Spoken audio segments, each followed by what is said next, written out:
The Great Gatsby by Hannah, Nico, Jamie, and Sarah. The American Dream. A huge house, lots of cars, possessions, yachts, spending money at will. Sounds great, doesn't it? What else could one want? Well, money and wealth is not all that it's cracked up to be. A person who only seeks riches throughout their life will never achieve a truly happy existence.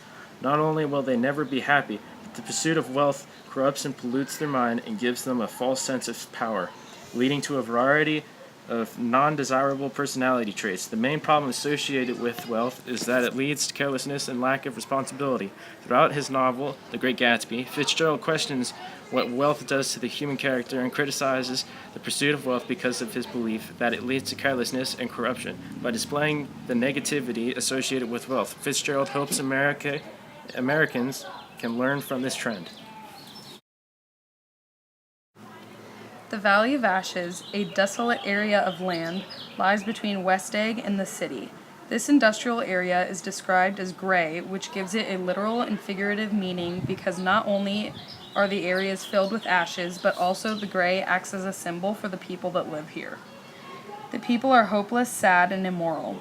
The American dream is truly a dream here, but people continue to work hard. Their pursuit of wealth causes carelessness. The eyes of Dr. T.J. Eckelberg watch over these careless actions and are portrayed as if they are the eyes of God. This sign attempts to assert order over the Valley of Ashes because it attempts to make evident to people that God is always watching over them. However, this is not effective as many immoral actions still occur here. Fitzgerald demonstrates the carelessness of the wealthy in West Egg by showing the people who attend Gatsby's parties as immoral and reckless. It is as if upon entering this community, wealthy people seem to become careless about the way they act, and many forget their normal moral behavior. For example, a congressman has a conversation with a gambler at Gatsby's party, portraying the powerful, wealthy congressman as corrupt while he is in West Egg. Fitzgerald uses the setting to communicate his belief that the feeling of power and wealth will cause carelessness and recklessness.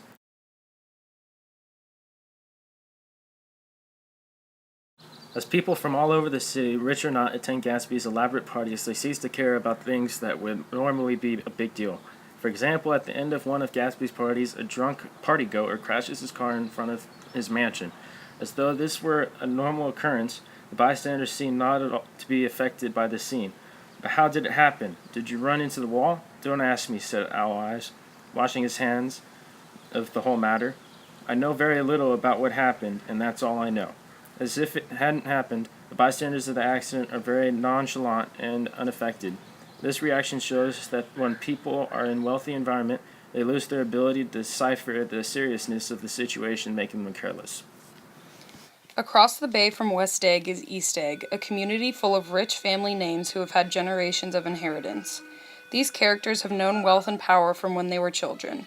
Since these people have been served their entire lives by butlers waiting on their every need, these characters have never learned to become responsible for their actions.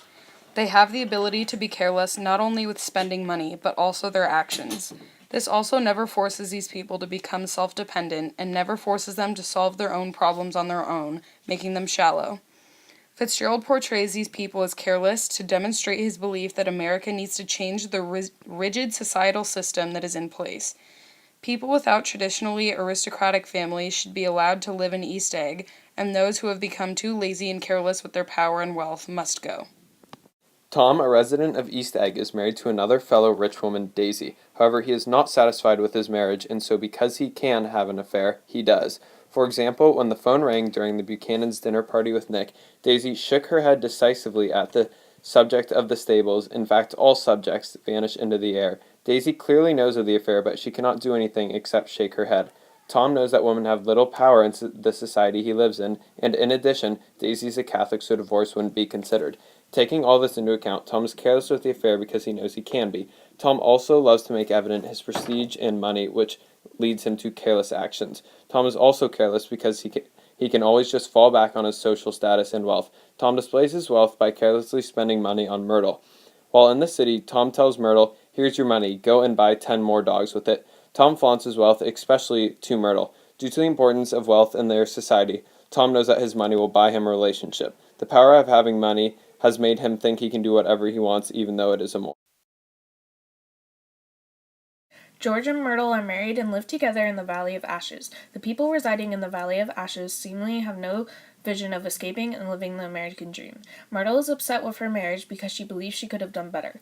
Although George works extremely hard to get out of the Valley of Ashes, he isn't inherently rich, so Myrtle isn't happy. This displays the importance of wealth in 1920s society. Money is more important to Myrtle than a person's personality. Even though Tom is disloyal and often a jerk, she loves him due to his money. The pursuit of wealth, in addition to having wealth, causes careless actions. Myrtle, clinging to a vision of life with money, ultimately leaves her dead. She wants to join her dream rich husband Tom, but this causes her to make a terribly incautious action of running into the street towards what she believed was Tom's car, and she is hit and killed.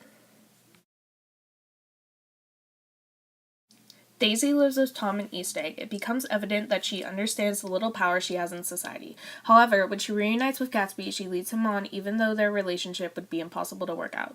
Due to this exploitation into a relationship with Gatsby, she carelessly kills Myrtle. Not only does Daisy's careless driving lead to Myrtle's death, but it also leads to other deaths that would have been otherwise prevented had she claimed responsibility for the accident.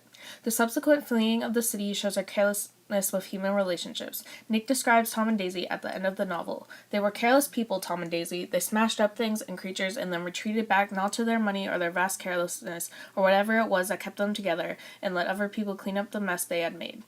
Daisy and Tom are only together because they want to maintain their social statuses. They don't care about the problems they cause as long as in the end they don't have to fix them. Fitzgerald uses Daisy and Tom as examples because he wants to display the rigid society America has become. Wealth has corrupted the morals of the rich. Due to so much value placed on wealth, there is no room for people without wealth to enter East Egg. Wealth causes careless and immoral actions out of Daisy and Tom because they have the luxury of knowing that wealth can help them escape their problems. Jay Gatsby is a mysterious, shady character in the novel. As the main character, Fitzgerald intentionally creates him this way to represent a time and place in American history when there was a great deal of moral and social decline amidst incredible financial excess, which caused people to become careless in the way they live their lives. Gatsby is an incredibly rich man who throws elaborate parties every Saturday night. Although his house is always full of guests, none of the guests actually know him personally. However, as a narrator, Nick Carraway becomes acquainted with him. We learn that Gatsby is very inconsistent as to how he acquired his wealth. One time, when Nick asked about it, he replied, "You see, I carry on a little business on the side. It happens to be a rather confidential sort of thing." And another time, regarding his house, he said that it took me just 3 years to earn the money that bought it. Subsequently, however, he became flustered when Nick called him out on it earlier, saying he inherited it from his family.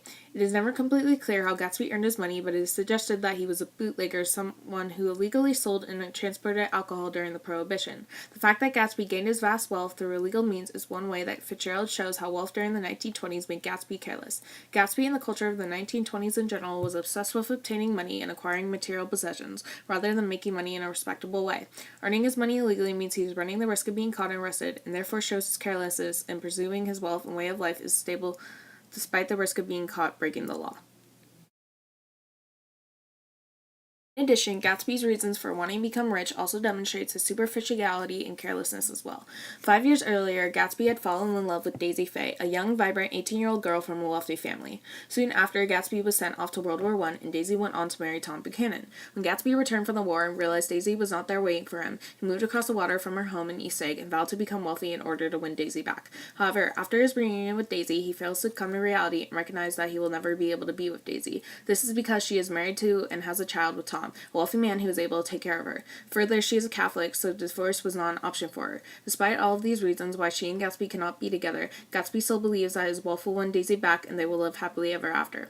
Fitzgerald uses Gatsby to communicate his belief that money caused people in the 1920s to be careless about the law, being a bootlegger, morality, having an affair with Daisy and trying not to break up her marriage, and the effect of the emotional detachment, not being concerned with the emotional pain your actions might cause another. Fitzgerald used Gatsby to show that money will never bring a person happiness in their life. Although he is wealthy, he fails to win Daisy back and eventually murdered because of his carelessness and his inability to see that his relationship with Daisy was just an illusion. Gatsby's wealth gave him a false sense of confidence that he would be able to win Daisy back, but Fitzgerald shows that money clouded his judgment and Gatsby was alone in the end. Fitzgerald's idea of the carelessness wealth brings is so relevant in today's society. The materialistic lifestyle that Americans live by today demonstrates that wealth is sought by all people because they believe it will bring them happiness. There is still a huge gap between those who are rich and less wealthy in America. Fitzgerald's book is still effective in teaching and critiquing American society. He persuades the rich to stay away from corruption and carelessness and instead keep the American dream alive.